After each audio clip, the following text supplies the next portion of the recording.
This is the new Yonex Vcore 98 version 8. Here it is with its new glossy paint next to the current Percept and E-Zones paint jobs. Quite bright and colourful now from Yonex, isn't it? Now Yonex are never afraid to really change things up with their updates, and this is very much the case with this V8 compared to the V7, the outgoing edition. We have very different frames now, so it's worth jumping into some of the technology and beam changes. I noticed that there isn't Minilon, which is present in the new E-Zone, but we do have servo filter that you've got in the most recent Percept. Check out that new beam design. We also have new grommets, which I do think has an impact, and fundamentally there is a slightly different shape to this Vcore compared to previous, and overall you have a slightly thicker beam. And I think that that is the case. It's still variable, but most notable at the throat. Also little details like those little fins at the top that you've had on previous Vcores has now gone. And when you put them up close together, you do notice the difference in the beam thickness, particularly at the throat. String pattern largely looks the same. It's a 16 by 19. This is going to deal only with the 98 square inch 16 by 19 305 gram version, and for my testing I've hit with it extensively with RPM blast at 52 pounds. That was quite quickly changed to a couple of other options. I managed to put Lynx Tour in it, also had a poly combination from Yonex which I quite like.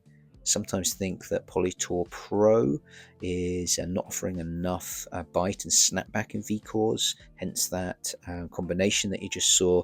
And I also did hit with Solinco Mac 10 too, and I've got some thoughts about good string setups for this Vcore at the end of the video. So how does this play? How does it compare to the previous edition, and who is it suited to? The first thing to talk about is the feel, because that is changed compared to the previous edition. If you're a user of the previous edition, the V7, you'll know that it had quite a soft feel for a power and spin racket. This feels much more solid. I was tempted to say stiff, but that is probably not the right word, because I understand that the RA is very similar, and this doesn't feel like a really crisp sort of pro staff or anything. This does feel though much more solid compared to the previous edition, and you don't have the Minilon that you've got in the E-Zone, so the feel is different. You do feel more connected in my opinion than you do to the quite muted E-Zone. I actually felt that the feel is actually quite comparable to my racket of choice, the Percept 100. And in some respects you've got now through the three Yonex editions quite a lot of similarities, and I think some of the additions within those lines are quite close. One thing that is noticeable is that I think that there is better energy return. I think that the changes in the beam make this a little bit more stable.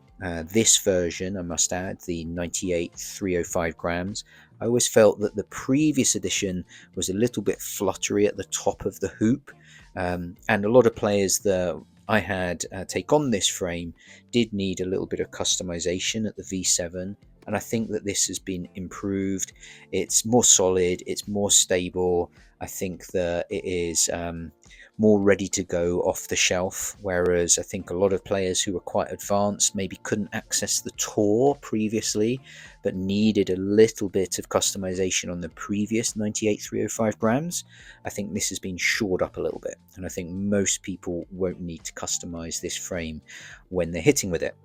In terms of power levels, I think the changes in the beam and the construction do mean that you've got a little bit more power, but mainly when you're driving through the ball. So it's quite noticeable that this has actually a lower launch angle than the previous V7. And I actually think it's not actually any quicker in terms of racket head speed, particularly through windscreen wiper sort of whippy techniques. I think the changes at the top of the hoop don't speed this up necessarily. I think some of the changes in that beam construction might mean that a lot of people will find it similar. It still feels fast through the air, but I don't think it's faster or improved on the V7 in terms of racket head speed generation.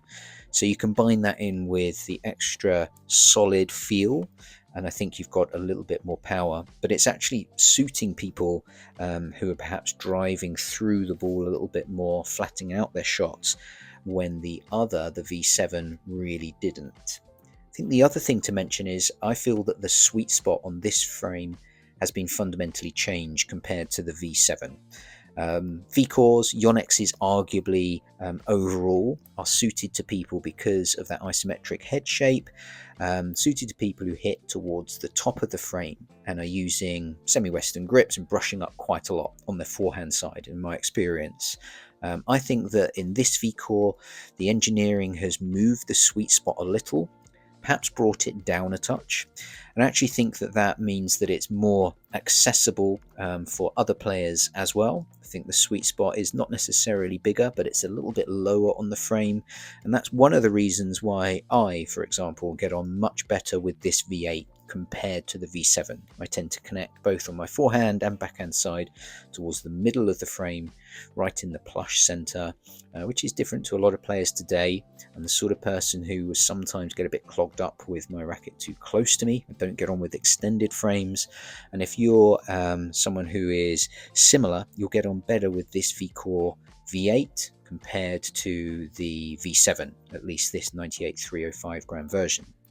So that leaves me on to who is this suited to. I actually think it's suited to quite aggressive players who like to play with a bit of variety.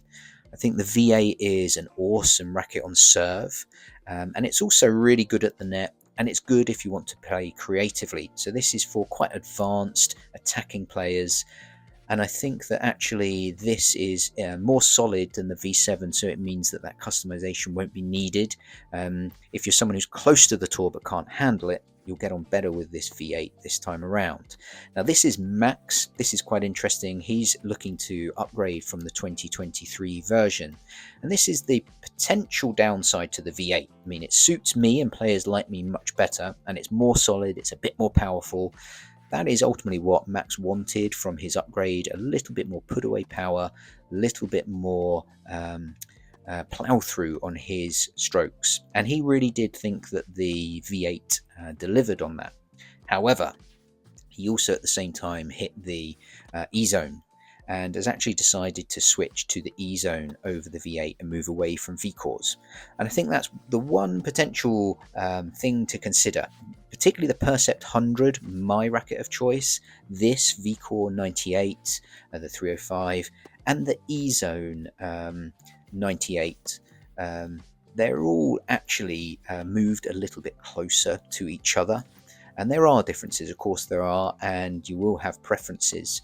But I think this V8 Vcore, quite interestingly, now has a little bit more Percept-y feel. It's a bit more solid than the previous, a bit more power, but in many respects will compete for a lot of people with the E-zone now. And that will be interesting to see how that goes. So I think it's an excellent update. Yonex never disappoint with their quality control, and it is a different experience. I'll be really fascinated to see if the 2023 users, the V7 users, get on with this or suffer with the slightly lower launch. But I think the Vcore 98 305 gram now will be more accessible to some other players as well. So if you've hit with it, I'd love to know if you share those thoughts. Thank you ever so much for watching, and I'll see you with further reviews soon.